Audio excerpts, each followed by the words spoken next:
माघ मकरगत रवि जब होई, तीरथ पतहि आव सब कोई। देव दनुज किन्नर नर श्रेणी, सादर मज्जहि सकल त्रिवेणी। यानी कि माघ मास में जब सूर्य देव मकर राशि पर जाते हैं तब सभी लोग तीर्थराज प्रयाग को आते हैं। देवता, दैत्य, किन्नर और मनुष्यों के समूह सब आदरपूर्वक त्रिवेणी में स्नान करते हैं। आप सभी को पवित्र माघ मास की हार्दिक शुभकामनाएं। हिंदू पंचांग के अनुसार साल 2025 में माघ मास की शुरुआत 14 जनवरी मंगलवार से होगी और माघ मास की समाप्ति 12 फरवरी बुधवार को माघ पूर्णिमा के दिन होगी। माघ पूर्णिमा का पहला स्नान पौष पूर्णिमा के दिन यानी 13 जनवरी सोमवार को किया जाएगा। आज की इस वीडियो में आप जानेंगे माघ महीने के महत्व के बारे में। माघ का महीना इतना महत्वपूर्ण क्यों होता है? इस महीने में ऐसा क्या करना चाहिए कि आपको पुण्य की प्राप्ति हो सके? कौन कौन से नियमों का पालन करना चाहिए और क्या नहीं करना चाहिए? साथ साथ आप जानेंगे माघ के महीने में आने वाले हिंदू प्रमुख व्रत और त्योहारों के बारे में। माघ का महीना पूजा पाठ और व्रत अनुष्ठान आदि के लिए बहुत ही कल्याणकारी माना गया है। इस दौरान कई भक्त देवी देवताओं से आशीर्वाद प्राप्त करने के लिए उपवास रखते हैं। मघा नक्षत्र से युक्त होने के कारण इस माह का नाम माघ पड़ा है और इस पवित्र महीने में पवित्र नदियों के जल से स्नान करने पर भक्तों के सभी पाप नष्ट हो जाते हैं। माघ का महीना भगवान श्री कृष्ण का प्रिय मास माना गया है। इस महीने में गंगा स्नान और तिल के इस्तेमाल का विशेष महत्व होता है। पंचांग के अनुसार पौष पूर्णिमा के बाद हिंदू कैलेंडर का 11वां महीना माघ शुरू हो जाता है और माघ का महीना पहले माध का महीना कहा जाता था। माध अर्थात भगवान श्री कृष्ण के एक स्वरूप माधव से इस मास का संबंध है। पद्म पुराण में माघ मास के महत्व को बताते हुए कहा गया है कि श्री हरि विष्णु को पूजा से उतनी प्रसन्नता नहीं होती जितनी इस मास में गंगा स्नान करने से उन्हें होती है। चलिए आपको इस पवित्र मास के महत्व के बारे में एक पौराणिक कथा के माध्यम से बताते हैं।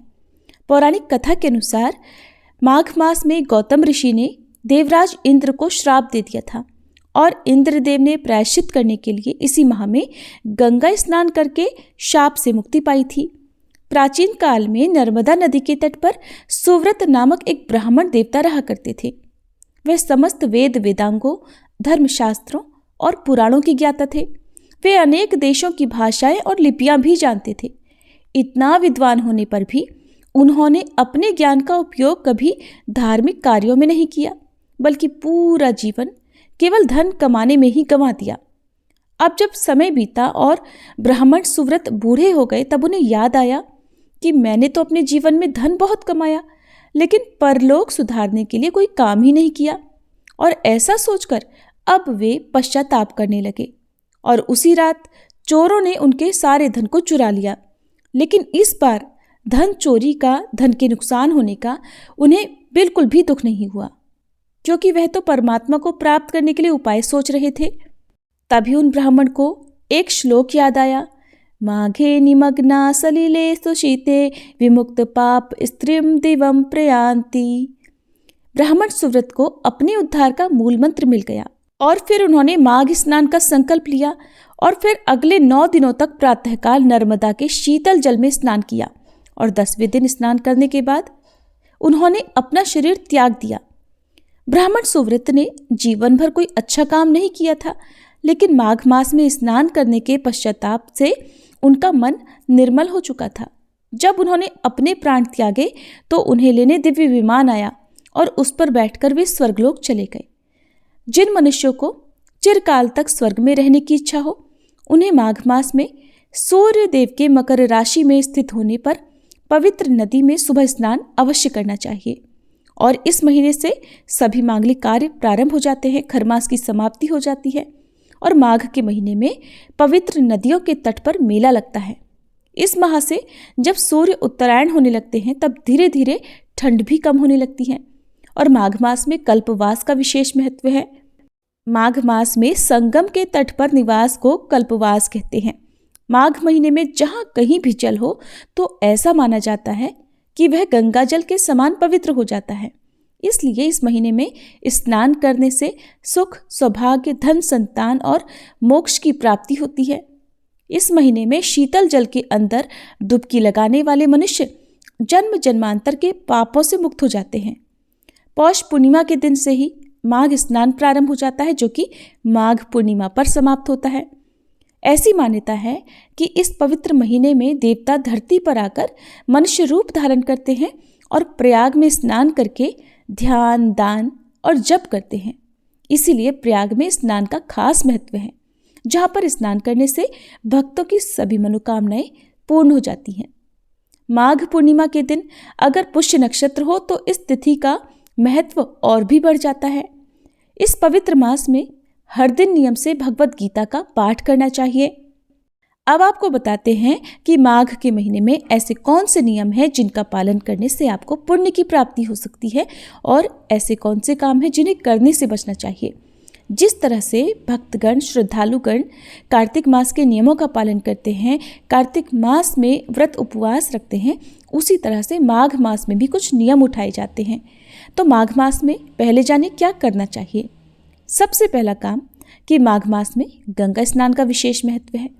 अगर आप गंगा घाट जाकर स्नान नहीं कर सकते तो कम से कम घर में ही नहाने के पानी में गंगा जल मिलाकर अवश्य स्नान करें, और उसके बाद रोजाना भगवत गीता का पाठ या श्रवण करना चाहिए। ऐसा करने से एक तो भगवान श्री कृष्ण का आशीर्वाद प्राप्त होता है, और दूसरा जीवन भर सुख समृद्धि बनी रहती है। दूसरा, रोजाना तिल का सेवन करना चाहिए। साथ ही जल में तिल मिलाकर भी स्नान करना चाहिए। ऐसा करने से व्यक्ति को बहुत ही पुण्य मिलता है। इसके अलावा माघ महीने में रोजाना तुलसी जी की पूजा भी करनी चाहिए। सुबह शाम तुलसी जी के पौधे पर घी का दीपक जलाना चाहिए। मान्यता है ऐसा करने से घर में सकारात्मक ऊर्जा बढ़ती है, और इसके अलावा व्यक्ति की आर्थिक स्थिति भी मजबूत होती है। रविवार के दिन तुलसी जी में जल अर्पित नहीं किया जाता। रविवार के अलावा अमावस्या या ग्रहण के समय भी आपको तुलसी जी को स्पर्श नहीं करना चाहिए। रविवार के दिन भले ही जल नहीं चढ़ाया जाता, लेकिन पूजा सुबह और शाम की जाती है। माघ मास में श्री विष्णु सहस्त्र नाम का पाठ करना भी बहुत शुभ रहता है। इसके अलावा घी का दान करना अच्छा माना जाता है। सूर्य से संबंधित दान करना बहुत शुभ रहता है। जैसे आप चाहें तो घी, गुड़, काला कंबल, भगवत गीता की पुस्तक, गेहूं का या लाल चंदन का भी दान कर सकते हैं। तामसिक भोजन से दूर रहना चाहिए। अगर आप माघ मास के नियमों का पालन करना चाहते हैं तो इस महीने में आप केवल एक समय भोजन करके भी उपवास रख सकते हैं। सुबह से शाम तक उपवास रखकर शाम की पूजा करने के बाद आप शुद्ध सात्विक भोजन ग्रहण करके भी माघ मास के व्रतों का पुण्य प्राप्त कर सकते हैं।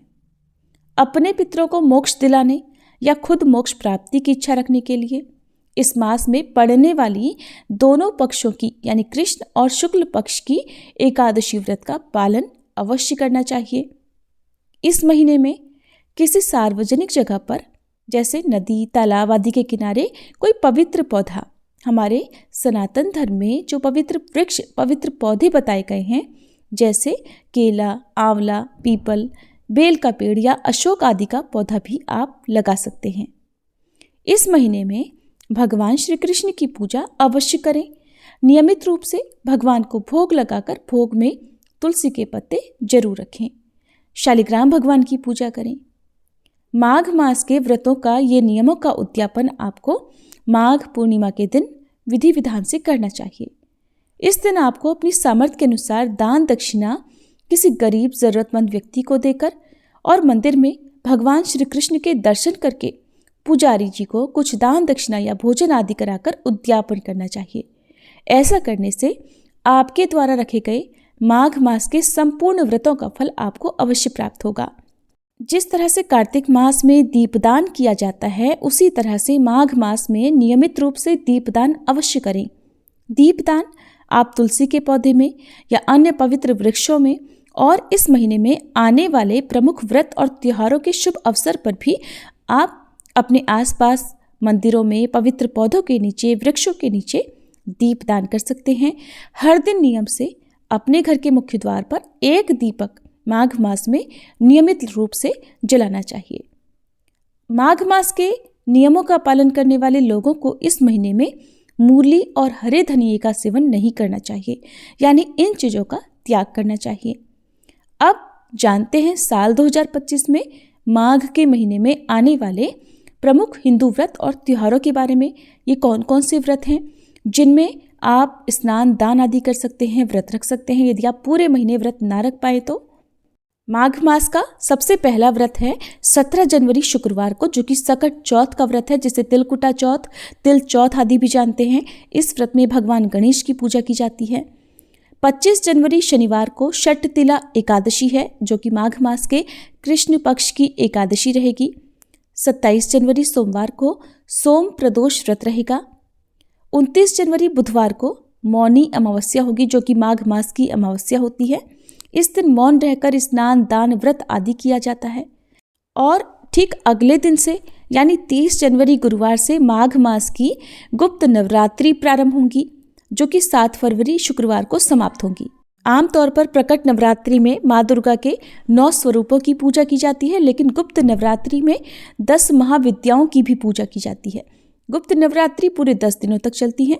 और फिर इसके बाद 2 फरवरी रविवार को वसंत पंचमी का त्योहार रहेगा। 6 फरवरी गुरुवार को महानंदा नवमी, 8 फरवरी शनिवार को माघ मास के शुक्ल पक्ष की जया एकादशी रहेगी।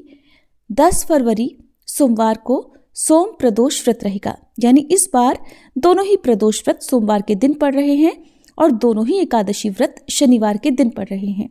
इसके बाद 12 फरवरी बुधवार को माघ पूर्णिमा के साथ ही माघ मास की समाप्ति हो जाएगी। तो इन सभी शुभ अवसरों पर आप अपनी सामर्थ्य के अनुसार दान दे सकते हैं, स्नान कर सकते हैं या व्रत आदि भी रख सकते हैं।